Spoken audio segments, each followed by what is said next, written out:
afternoon, everyone. I'm Scout Brittany, Troop 1 Beavers Patrol, and today's topic is how to enjoy Yellowstone without getting eaten up.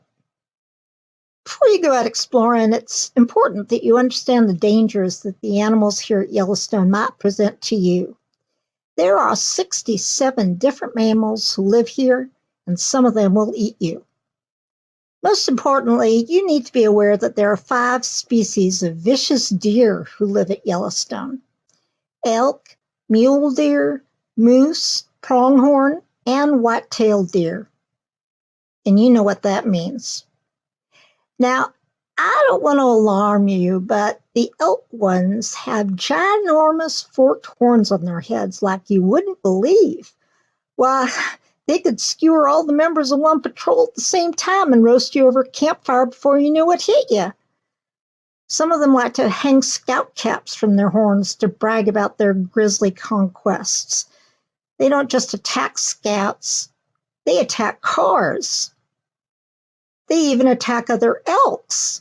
Just look at what was going on outside my tent last night. Mule deer, white-tailed deer, and pronghorn have smaller horns, but they are always looking for tender, young, juicy cats to eat. Keep your vicious deer repellent at the ready. Mountain goats are not a member of the vicious deer family, but they do have horns, so watch out, especially those of you who are endeavoring to earn your cliff climbing merit badges. Mountain goats are climbing experts, and they can sneak up underneath you. You do not want your last memory of life on Earth to be of getting skewered up the poop hole by a horny beast.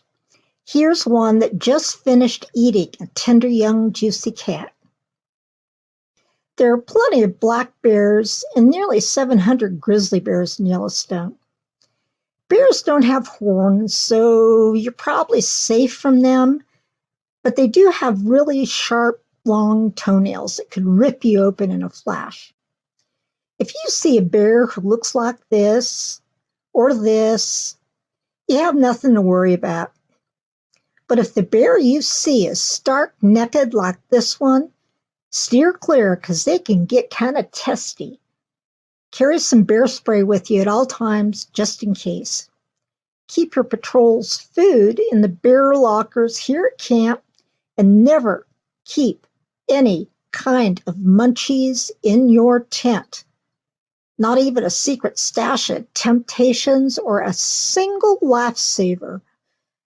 Bears will come looking for them. It can be kind of hard to tell the difference between a grizzly and a black bear from a distance.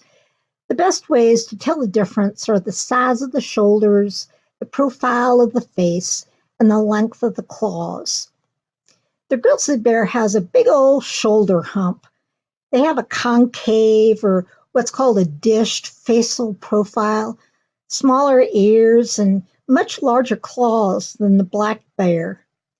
Black bears have a flatter profile, larger ears, no visible shoulder hump, and smaller claws. So while you're out there hiking, see if you can tell the difference. By the way, what do you call a bear with no teeth? A gummy bear. Ha ha ha ha! About 100 gray wolves call Yellowstone their home. Gray wolves can pose a threat because they're a member of the dog family, and dogs hate cats. There are nearly 100 gray wolves in the park, so be vigilant. They'll try to fool you by howling instead of barking. So if you hear this howling, grab the Kit Scouts and hunker down. There is a second member of the dog family you might encounter, the wily coyote. From a distance, it can be hard to tell coyotes and wolves apart. That's okay, you want to keep your distance. The wolf is over 3 feet tall, and his tracks leave paw prints over 4 inches wide. The coyote is smaller and leaner and wily looking. He is often spotted with an Acme mail order catalog. Coyotes seem to love explosives, just another reason to steer clear of them. That said, their diet consists mainly of road runners, so you might be safe.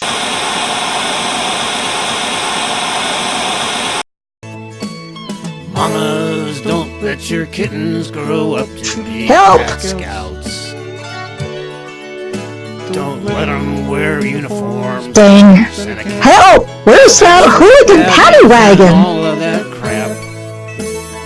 Mamas, don't let your kittens grow up to be Cat Scouts. You two hooligans need to skedaddle. They never stay home over mountains they roam, leaving you home all alone. Come on, get!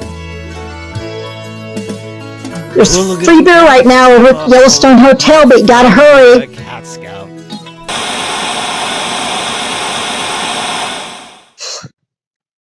Sorry for that little interruption. Obviously, vicious deer, wolves, goats, and bears are not the only dangers you have to avoid. Hooligans will lead you down the road to perdition, and that is a one-way trip, my friends. Okay, back to our regularly scheduled program. Yellowstone is pretty famous for the bison that roam its fields. I have a special treat for you. This morning, I spotted a bison mom who'd just given birth to a calf, and I shot it with my iPhone. Take a look. You'll see the calf is just starting to get used to walking around.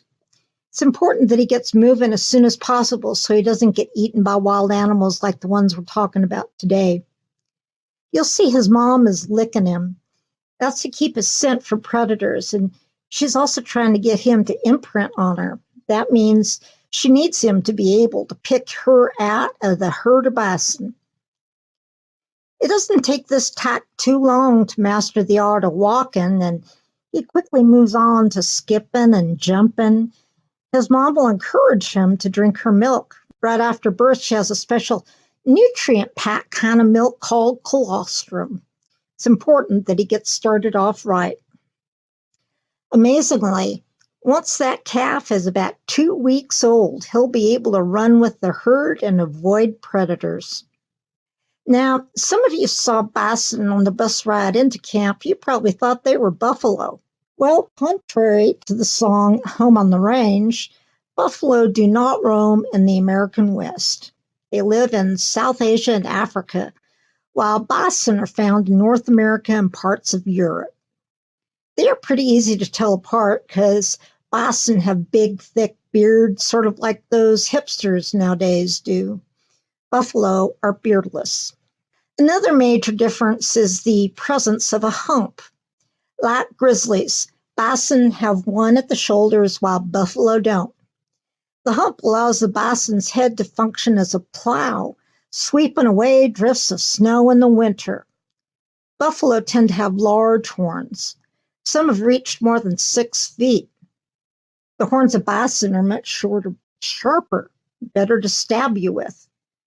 So enjoy observing them, but steer clear of their horns just in case. Say, what did the father bison say to his son when he left for college? Bye, son. What do you call a bison that is good at telling lies? A bluffalo. I just cracked myself up. The last 3 mammals I'm going to talk about today are fellow felines: cougars, lynx, and bobcats.